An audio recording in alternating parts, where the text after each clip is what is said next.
When I first heard this, I almost stopped cold water immersion altogether.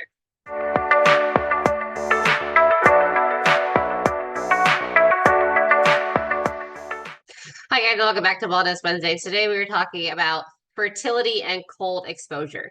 Now, I do not ever wish to have children, so this is not really important to me. However, I do find it quite interesting to read.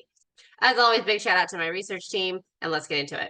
So as we know, there's a lot of studies being done about cold therapy and men's hormones, not so much with women's hormones, but there have been conflicting evidence that has come out regarding whether or not cold exposure is good or bad for men or women and fertility issues.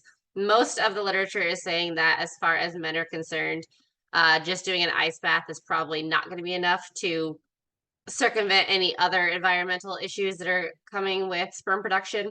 However, cold showers in the long run could potentially help with sperm production. Now, one thing that I would like to say when on this first study that we're about to discuss, they are using old data. So a 1991 study did find that cold therapy decreased testosterone. The 2007 study indicated that even brief exposure to cold can lower testosterone levels. However, the measurements were not being done correctly, and recent studies have shown that cold plunging actually elevates testosterone greatly. So take this one with a grain of salt if you do go ahead and look into it. But basically what it's saying is, as we know that heat can damage sperm count over time, cold exposure can help stop the detrimental breakdown that comes from saunas, hot tubs, things like that, therefore upping your fertility in the long run. Now, this also does say, of course, to avoid saunas and hot tubs, and a lot of people do use hot and cold therapy in conjunction. So realistically, what's probably happening is any damage that could be done from the heat is being circumvented and stopped by going into the cold right away. And then it went into a lot of other ways to help with sperm health. The second study we looked at went a little bit more in depth into how cold water immersion reduces or transforms body adipose tissue or body fat, as well as improve insulin sensitivity. And we already know that diabetes and things like that can lead to a decrease in fertility. So by using cold exposure to heal these other health concerns, you could potentially also be healing your fertility concerns. The study went on to talk about dopamine and things like that, but it did have a caveat in it that said when it comes to reducing inflammation, improving sleep, boosting immunity, and other supposed ice bath benefits, study sample sizes are simply too small, and the results aren't impressive enough to say the pros outweigh the cons. Now, I appreciate that because I think a lot of times studies that come out are very, very quick to say this is definitely 100% true when the data is just not there. And so I do like to see a little bit of transparency and just logical thinking in the studies.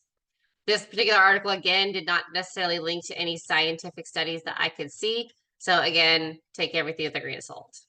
The last study that I want to talk about was specifically for female biology and cold temperatures. And it did state, of course, what we've already said, which is that a lot of the biohacking, cold therapy, etc., studies are being performed on men versus women. And so it is harder to get a hold of the data, which I did appreciate. So the female biology is more vulnerable to temperature shifts, obviously. So it's absolutely essential to keep the womb warm during luteal and menstrual phases. Pushing yourself to endure dramatic temperature changes for the sake of biohacking could have detrimental effects on progesterone, which is the warming hormone for women, adrenals, testosterone, cortisol, and muscle mass, all of which are related to fertility. So this particular person recommends keeping ice baths for the early phases only, avoiding them in ovulation, luteal, and menstrual phases.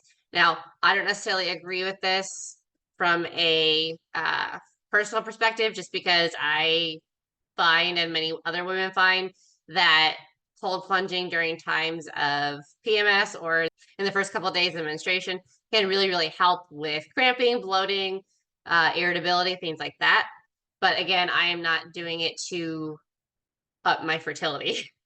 So maybe there is science in there, maybe there's not. Again, this particular study is done by a registered dietitian that is looking into more holistic health type things. So I don't necessarily know that there is a real scientific study behind this article, or if it's just this person's opinion based off of what they see with dietary and nutritional profiles. So there you have it, guys. It seems that with men, the answer is yes, it probably absolutely does help with fertility. And with women, it's as long as you're doing it at the right time. So As with everything, guys, take everything with a grain of salt. We are trying really, really hard at the research team to make sure that we are bringing you scientific studies. And the hard part that we're running into is just that there's not a lot out there that is fact versus opinion. But we're going to keep deep diving just to make sure that we help you get the most out of your cold exposure. And of course, that brings me into ice wellness, which is what this whole series is about. Ice Wellness is a program designed to help you find your ideal time, temperature, and duration to plunge. We think it's really important to remember that everyone's body is unique, everyone's goals are unique, and therefore everyone's cold therapy is unique as well. It's time to stop listening to that random person on TikTok and start listening to your body.